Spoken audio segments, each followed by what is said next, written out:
Muy buenas noches. Soy Gerardo Viloria, quien le da la bienvenida a este su programa En Voz Alta. Hoy tenemos en el estudio a la doctora Gabriela Salazar González, quien es la directora del Centro de Políticas de Gobierno del IAPE. Con ella tendremos el privilegio de charlar sobre la planeación estratégica gubernamental. A mi muy querida amiga, la brillante profesional, la doctora Gabriela Salazar, le doy la más cordial bienvenida a este programa En Voz Alta. Bienvenida, Gabriela. Muchas gracias, Gerardo. Al contrario, a ti por esta invitación. Es un gusto estar aquí con ustedes esta noche y hablar, de este tema tan importante dentro de la administración pública. Entonces, muchas gracias por haberme invitado y aquí estamos. Mil gracias. Y como siempre tengo el privilegio de estar acompañado como mi muy querido amigo, el ingeniero Rodolfo Camposeco Torres, a quien yo le llamo el genio. Buenas noches, mi querido Rodolfo. Buenas noches, Gerardo. Bienvenida, Gaby. Gracias. Y de igual manera me acompaña esta noche en forma ya permanente, como lo ha sido desde siempre, mi muy querido amigo, el maestro Ernesto Rodríguez González, profesor emérito de la Facultad de Derecho. Bienvenido, Ernesto. Muchas gracias. Buenas noches, Gerardo. Y buenas noches a nuestra invitada. Y buenas noches al teleauditorio. Excelente. Muchas gracias. Gracias, efectivamente. Muy buenas noches a todo nuestro teleauditorio. Gabriela, ¿qué es la prospectiva y para qué sirve? En el ámbito fundamentalmente gubernamental. Sí, mira, el término prospectiva, ya tiene en nuestro medio académico y gubernamental aproximadamente 10 años, que se está usando cada vez más. A pesar de que en Francia o en Estados Unidos, desde la década de los 50, ya venía usándose, sobre todo para temas de seguridad y defensa nacional. Eso sí. Y temas de desarrollo económico. Pero aquí en México y en América Latina en general tiene unos 10 o 15 años. ¿De qué se trata? Es un campo del conocimiento. Hay todo un debate acerca de qué es la prospectiva, si es una ciencia, si es una parte de alguna otra ciencia, etcétera.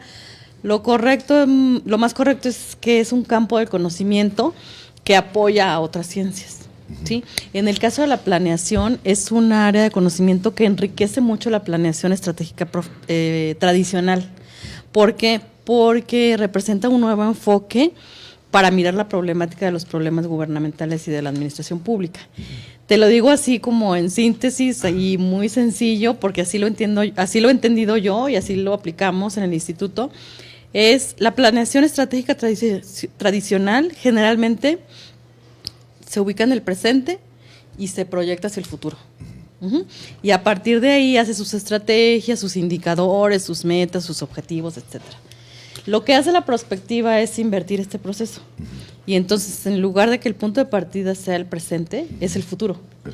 Entonces, si te ubicas en el futuro, eso te obliga a tener una perspectiva totalmente diferente del contexto, de los problemas, de todo. Porque la prospectiva, como es un campo de conocimiento, incluso hay autores que dicen que se puede aplicar hasta en la vida personal, hasta en la vida institucional, hasta en los gobiernos, etcétera. O sea, en diferentes ámbitos de la vida, ¿no?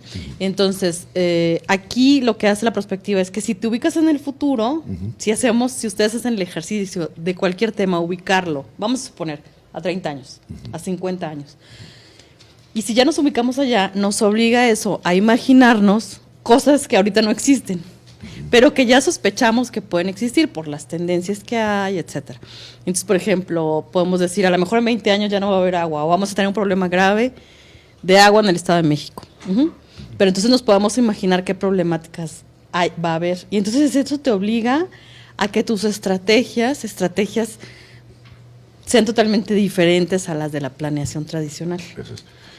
Esto es como bien pudiera definirse como una visión de estadista que antes se refería, ¿no? Es decir, aquel hombre que ejercía el poder gubernamental, pero que no planeaba simplemente para su periodo institucional, sino que él veía muchísimo más adelante y en ese contexto era en donde sus políticas gubernamentales las pretendía llevar a cabo. ¿Esto es así? Así es. ¿Sí? De hecho, es una visión como de estadista que muy pocos han tenido hasta ahora. O sea, sí sabemos que esa visión es importante, pero no la aplicamos. Lo que hace la prospectiva es ya darnos herramientas y metodologías concretas para hacer eso. Y en realidad no es un campo del conocimiento que sea muy complicado, es algo que se puede aprender. ¿Por qué? Porque las metodologías básicamente provienen de las ciencias sociales.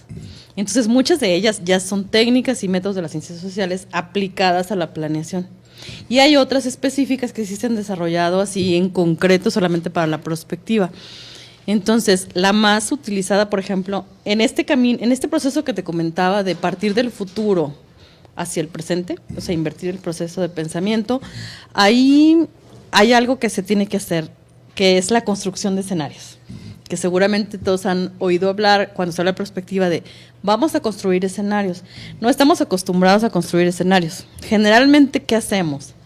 Nos dejamos llevar por las tendencias, las proyecciones, que eso es lo que hace más o menos la administración y las ciencias. O sea, si esto se comporta así, pues espera que se siga comportando de tal manera, ¿no? Claro. Y entonces lo que hace la prospectiva es que no nada más se queda con el escenario tendencial. Ese sería el escenario tendencial. Pero, sino que construye otros escenarios. Por ejemplo, construye uno utópico, es decir, con todas las características ideales que quisiéramos tener. O sea, un futuro o un escenario que pudiera ser el deseable. Claro, es el deseable, es el utópico, es el que tiene todos los atributos que quisiéramos. Luego hace también un escenario catastrófico, o sea, ¿qué es lo peor que puede suceder en determinado tema? Sí, o sea, todas las variables que entrarían ahí.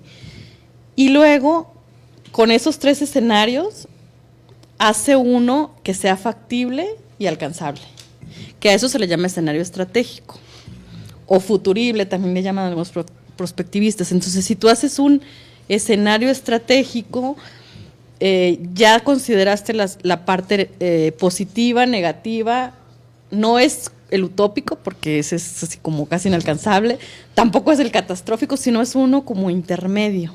Y a partir de ahí tú diseñas tus estrategias desde el presente. O sea, las estrategias son desde ahorita. Claro.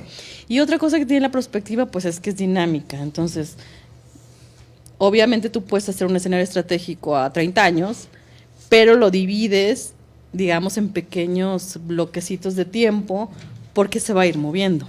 Como el 2030 de la ONU. Así es.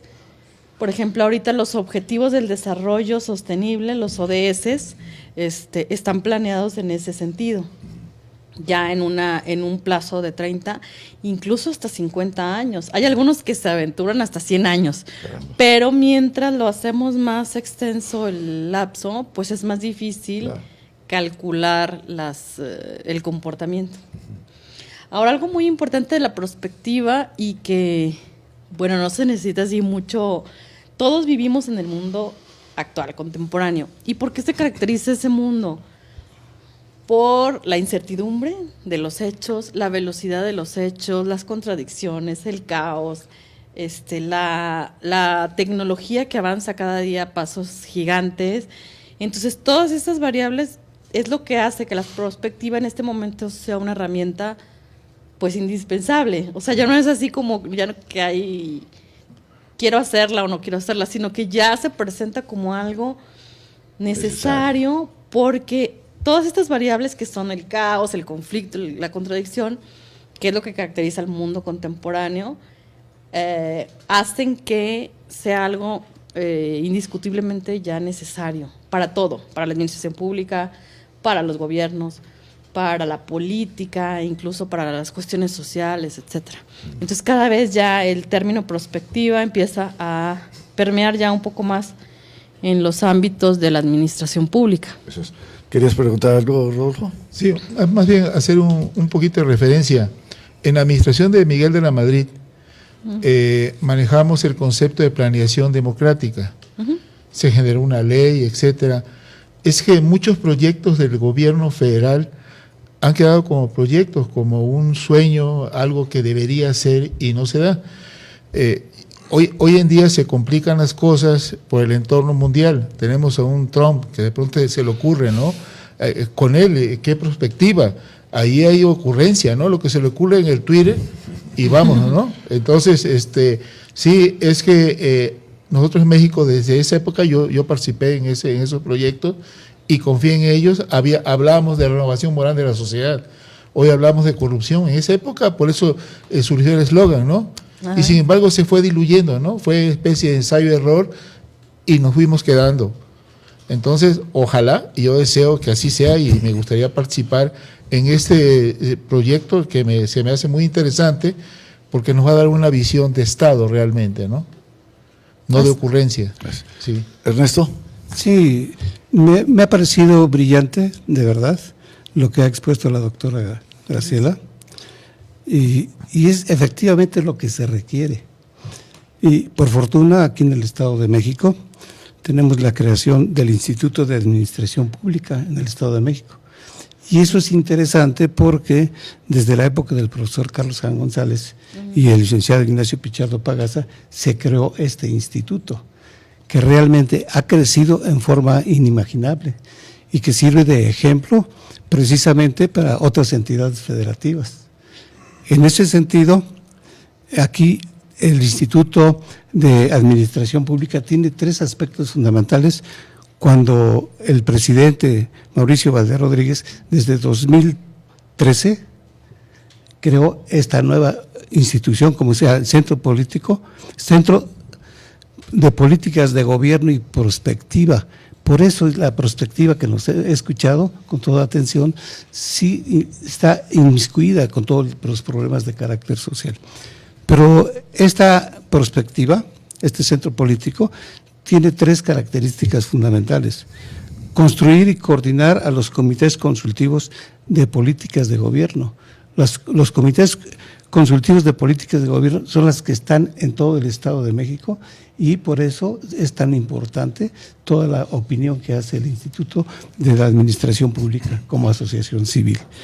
Y en ese sentido, la perspectiva ya son los métodos y las técnicas que deben de utilizarse en las políticas públicas. Y dentro de los comités consultivos quiero destacar varias cosas interesantes, que es lo que mencionaba también la doctora. Un gobierno de solidaridad, un Estado progresista, es lo que busca esta perspectiva. Una infraestructura, una sociedad protegida, precisamente con tantos problemas que hay en la justicia y en la protección y en la seguridad que debe ser de los ciudadanos y del propio Estado. Los gobiernos municipalistas son importantes también y la gestión de resultados. Esto está precisamente en este Centro de Políticas de Gobierno y Prospectiva de 2013 a 2016, porque se identifica con el registro y promoción de las experiencias exitosas que ha tenido este instituto y eso lo está aplicando. Es fabuloso. Muy bien. Bueno, pues le estás quitando la palabra a nuestra invitada. No, estoy mencionando esto para que nos haga favor de explicarnos en qué consiste. Ya tiene bastante tiempo trabajando en ello. No, sí. Y entonces sí. Sí, al contrario. No, es que lo conoces también, que dije, ya le está quitando la palabra a nuestra invitada. No, al Doctora, contrario, es una muy buena introducción para platicarles un poco qué es lo que hace el Centro de Políticas de Gobierno. Pero yo quisiera, si me permitieras, antes de ir inclusive a un corte, que ya me están haciendo la seña, que lo que señalaba aquí Rodolfo, en el ámbito de que se puede tener el anhelo, la visión de realizar muchas cosas. Ya quizá no lo hizo en ese momento con este contexto de la prospectiva como herramienta, como un método. En ese momento Miguel de la Madrid, pero sí existía el anhelo de realizarlo. Pero, y es la pregunta que queda al aire para que nos des respuesta al retorno, pero ¿qué se puede hacer con los gobiernos que aún eran priistas y podría haber continuidad y hoy que ya hay la alternancia y que muchas veces se dice lo que hizo el de que me precedió no sirve. Ya no. ¿Te parece? Sí, claro que sí. Muchísimas gracias. Vayamos a un corte.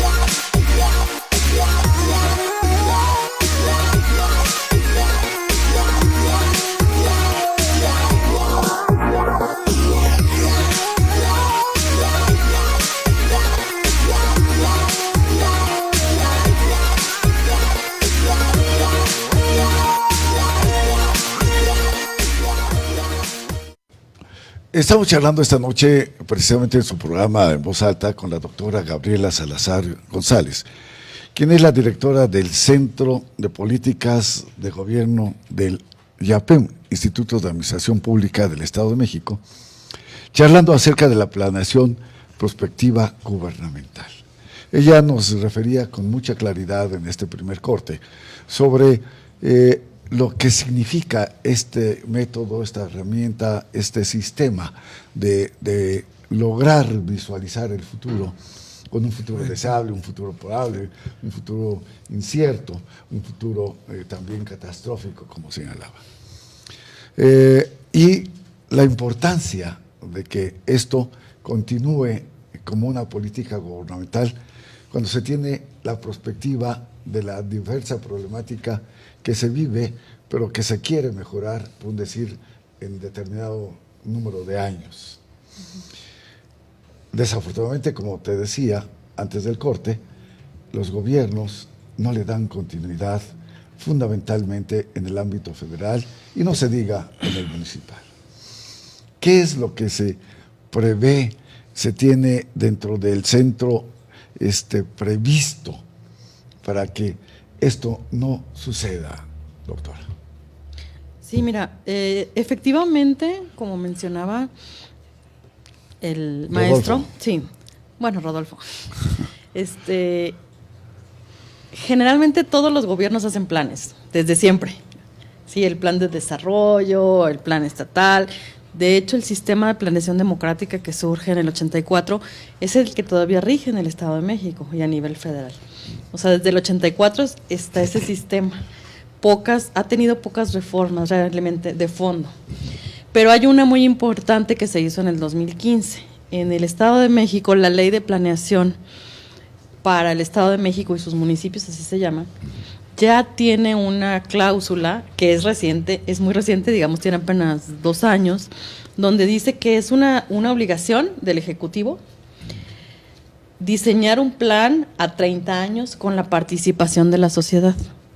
Esta ley entró en vigor en el 2015, pero si recuerdan, bueno, al menos en el Estado de México estaba todavía la administración del doctor Erubiel. Ahora que entra esta nueva administración, ellos ya tienen la obligación de hacerlo así. Entonces, el Plan Estatal de Desarrollo, el que conocemos, que siempre se hace a 6 años. El tradicional, se tiene que hacer ahora con una visión a 30 años. Si esto lo trasladamos a 30 años, partiendo de ahora, sería hasta el 2047. Caramba. Sí. Entonces, esa es la obligación de ellos. Y el COPLADEM, que es la institución al interior del gobierno que está trabajando ahorita la metodología del plan, está teniendo esa visión. Nosotros hemos estado colaborando con ellos en la metodología para que el plan ya tenga esa visión de 30 años, por lo menos, ¿sí? Y también está alineado, porque hemos participado en algunos trabajos con ellos, a los Objetivos de Desarrollo del Milenio, que ahí son 17 objetivos. Entonces, hace poco se hicieron unos foros de consulta en donde nosotros participamos también con el COPLADEM y muchas instituciones gubernamentales para que estuvieran alineadas los ejes del actual gobierno. Siempre todo el mundo tiene ejes, objetivos, etcétera. Cada quien le quiere dar como su sello personal, pero finalmente pues los básicos son desarrollo social, desarrollo económico, seguridad. Y bueno, este gobierno, por ejemplo, tiene el eje de transparencia y buen gobierno, o sea, toda la parte administrativa. Entonces son 4 ejes, que esos 4 ejes estén alineados a estos 17 objetivos del desarrollo sostenible. Y esto pues yo creo que ya es un avance, porque antes ni siquiera se tomaban en cuenta. Antes eran los planes estatales así como algo muy local, o sea, cada estado lo planeaba así como muy cerrado, cuando ahorita vivimos en un mundo global, o sea, no te puedes aislar y decir, estos son mis objetivos del Estado de México. No, pues el Estado de México tiene que ver con 32 entidades, pero además con todo el mundo. Entonces, tienes que estar alineado a la parte nacional, pero sobre todo a lo que está haciendo, por ejemplo, instituciones internacionales, como las Naciones Unidas u otras, que ya dicen, oye, estos son los retos. Y entonces aquí está el agua, está la sustentabilidad, están problemas ya que van más con el futuro, el calentamiento global, el cambio climático, etcétera. O sea, ya muchos temas que ahorita los vemos de futuro, pero que en realidad ya nos están afectando ahorita, y que si no hacemos algo ahora, en 10 años, en 20 años, en 30 años, pueden ser catastróficos. O sea, así como dice la perspectiva, o sea, quedarnos sin agua, quedarnos sin alimentos, tener una explosión urbana así incontrolable, cosas así, que ahorita las vemos como que, ay, pues, quién sabe si pase, o a lo mejor ya no nos va a tocar a nosotros, y entonces como que, pero no, o sea, hay que ver, porque esas futuras generaciones, pues ahí van a estar nuestros hijos, nuestros nietos, y además, pues es el futuro del país. Claro, como esa novela que el futuro nos alcanza. Algo así, o sea, sí nos va a alcanzar. El problema es que es tan vertiginosos los cambios actuales que, bueno, por ejemplo, a mí me encantan las ciencias sociales y pues soy socióloga, y yo estudio, por ejemplo, la sociología, la filosofía en general. ¿Qué nos dicen los autores o los teóricos ahorita? Pues que estamos en un mundo desbocado, estamos en un mundo sin control, en donde estamos viviendo un cambio de paradigmas. Así es. Casi tan importante como lo fue en el siglo XVIII la Ilustración, por ejemplo. Entonces estamos en esa transición, y la sensación que tenemos todos es que estamos perdidos, como que ya lo del pasado no nos sirve, pero todavía no tenemos las nuevas construcciones del futuro. Entonces estamos como en una etapa intermedia, y eso nos crea mucha incertidumbre, mucha inseguridad, muchos miedos, temores, incluso a nivel personal. Y fíjate, la sociología y, por ejemplo, y la filosofía hablan de todo eso, que es la realidad humana actual, y dicen, pues sí, el hombre vive con miedo, se siente solo, no sabe si sumarse a las cuestiones sociales o no, hay mucho individualismo. Bueno, todo eso lo estudia, pero en este contexto general, eso es lo que enmarca, digamos, el estudio de la perspectiva. Por eso es una herramienta importante. Ahora, en México, como en muchos países de América Latina, pues apenas está en ciernes. O sea, la verdad es que apenas estamos empezando. En el instituto, pues tenemos 4 años, como mencionaba el maestro, con este centro, y estamos haciendo acciones poco a poco, pero como ahorita la gente todavía hay mucho desconocimiento de qué es eso, pues hay que platicarle un poco qué es. Ya cuando se dan cuenta de que es una herramienta que les sirve en sus trabajos, en sus administraciones, lo toman. Las personas que hemos hecho 2 diplomados en el instituto, uno de prospectiva gubernamental y otro de prospectiva con énfasis en decisiones estratégicas. Entonces, las personas y vienen de todas las instituciones, de gobierno, de municipios, cuando lo toman dicen, ay, o sea, ¿por qué no nos dijeron esto antes? O sea, porque en realidad, aparte los métodos no son tan difíciles, o sea, los aprendes rápido, hay mucha literatura ya, y lo puedes aplicar ya en tu presente ya. Eso entonces, esa parte de prospectiva la ha hecho el instituto. Muy bien. Bueno, esto es verdaderamente importante, trascendente. Esta ley que tú mencionabas y que obliga a los gobiernos a realizar esta prospectiva, y que fundamentalmente este gobierno, a partir de este gobierno, se llevará a cabo. ¿Esta ley establece alguna sanción si no se lleva a cabo su ordenamiento? Pues desafortunadamente no. Está ahí como una, sin embargo, pues ya se establece como una obligación, ya es un avance, porque antes ni siquiera estaba así. Entonces ahorita ya vamos como que muy despacio, pero pues se va avanzando. Entonces ya es una obligación legal y sí el gobierno actual lo está tomando en cuenta para, al menos ya se empiecen a hacer ejercicios de prospectiva y de participación ciudadana también. Magnífico. ¿Querías decir algo? Sí, va relacionado con lo que mencionabas hace unos segundos. Si la ley no tiene el aspecto de coercitivo, sanción, pues es como una llamada a misa en un pueblo ateo, ¿no? Habrá quien lo haga, quien no. Yo creo que esta administración sí está muy puntual en lo que acabas de comentar, y me parece muy bien, porque dejaríamos las ocurrencias, ¿no? Y vamos viendo hacia el futuro. Alvin Toffler, y hablemos de sus libros, La Tercera Ola, etcétera, o bien la película El Shock del Futuro, ¿no? Que inclusive hay datos estadísticos de que sí le acertaron a que un equipo de fútbol americano fuera campeón en Chicago y todo lo demás, y dices tú, bueno, ¿estos qué visión tenían, no? O sea, y hace muchos años, perdón. Aquí sí vale la pena que fortalecer la educación y no seguir la corriente que tiene un paisano mío, que es regresar a la prehistoria. Bueno, ustedes ya saben quién, ¿no? Dice los eslogan, ¿no? Y entonces piensa regresar la reforma. Si la reforma actual de educación es estructura, falta lo más importante, la formación de los alumnos, la educación, que se apliquen los proyectos que ustedes, yo digo, de brillantes que tienen en el instituto, por ejemplo, que sean reales, que se apliquen, no que queden ahí como algo de literatura, ¿no? Yo te felicito, Gaby. Gracias. Tienes una mente brillante fuera de cámaras. Me dijiste dónde he egresado y yo dije, una institución brillante. Gracias por estar aquí. ¿Querías decir algo? Sí, claro. Pues la prospectiva es de gran trascendencia. Y también la interpretación de las normas, yo que como abogado, es muy importante. Nos decía la doctora que es la obligación, de acuerdo con esa ley, de las instituciones. Técnicamente, en materia jurídica, no es obligación, es un deber que tienen que realizar las instituciones, de acuerdo con esa ley, y la prospectiva debe ser a 30 años.